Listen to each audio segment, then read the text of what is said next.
कि जीवन में जीव का कल्याण कैसे हो, ये प्रश्न किया है। अपने लिए प्रश्न नहीं कर रहे, पूरे जगत के लिए प्रश्न कर रहे हैं वो। पहला प्रश्न।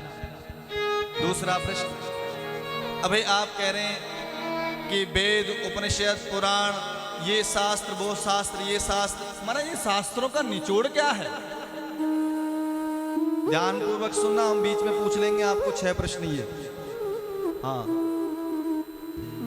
पहला प्रश्न कौन सा है जी? अभी बताया हमने, कल्याण कैसे।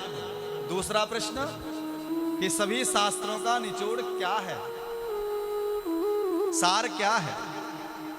तीसरा प्रश्न, कह रहे हैं भगवान ने देवकी और वसुदेव जी के यहां पर ही जन्म क्यों लिया। चौथा प्रश्न, कितनी अवतार धारण किए भगवान ने। पांचवा प्रश्न, कि भगवान ने कौन कौन से अवतार में कौन कौन सी लीलाएं की।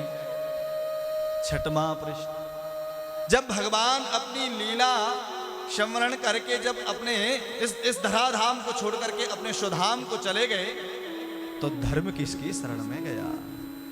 अभी आप बता रहे थे कि धर्म न दूसर सत्य समाना, अभी आपने बताया, फिर धर्म किसकी शरण में गया। अभी आपने बताया कि सत्य का मूल जो है धर्म है, और धर्म का जो मूल है सत्य है, तो धर्म किसकी शरण में गया। गदगद है गए साहब, सूजी महाराज गदगद हो गए। वाह संकादिक ऋषि, बहुत सुंदर प्रश्न किया है तुमने। सुनो, तुम्हारे इन सभी प्रश्नों का उत्तर कहां है पता है? किसमें लिखा है? भागवत में। भागवत में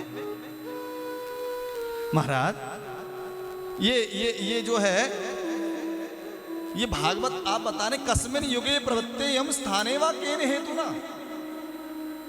आहा, भागवत को कब लिखा और क्यों लिखा, किसके कहने पर लिखा और किस स्थान पर लिखा, ये 4 बातें पूछ ली। सूजी महाराज कहने लगे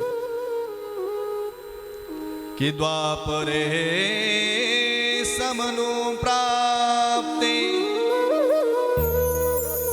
तृतीय युग पर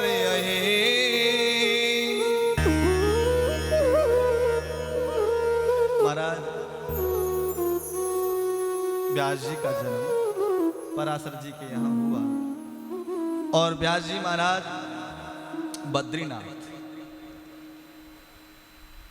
बद्रीनाथ में आप जाना तो सरस्वती जी के तट पर, जहां सरस्वती जी का उद्गम है, वहीं पर शम्याप्रास उनका आश्रम, उनकी कुटिया, और उस कुटिया में आज उन्होंने कई पुराण लिख दिए महाराज। हाँ, 17 पुराण लिख दिए, लेकिन फिर भी मन को शांति नहीं है।